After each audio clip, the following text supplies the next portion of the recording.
Napadlo mi, že to spojím, že dám z tých 400 klikov, teraz to takto na videu a popri tom poviem ti taký môj pohľad, z pohľadu toho víš, že som hral hokej, že sa vlastne stalo na tom mladí. Lebo ako Amerika, ak si pozeral prvú tretinu, tak tam je fakt, že strašne vidieť ten rozdiel kvalitový, že oni si... To si predstav, že hráš hokej, hej, si proste na tom mlade, že čo ide hlavový hokejistovi.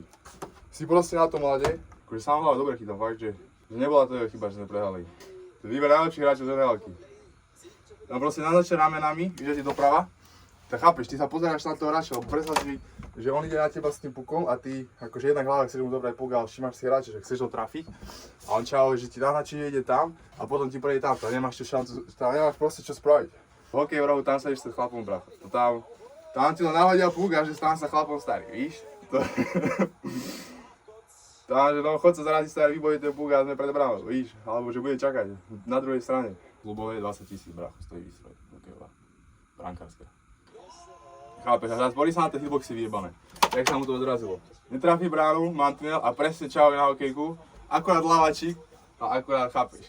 Tak boli naši tréneri medzi ceckami, tam musíš dávať góly. Máš ten trojvoľný strelecký a stále padá najviac gólov. Že je to všetky procesy, čo im idú hlavou, tak proste Amerika tam mala na tých pozíciách, na tom mladí, najlepších hráčov, ktorí tým žijú. A tam už sa nedalo čo spraviť, to už, ako som povedal, že dobrá ofenzíva, tam nebola zlá defenzíva. Božiaľ, Američania vyhrali.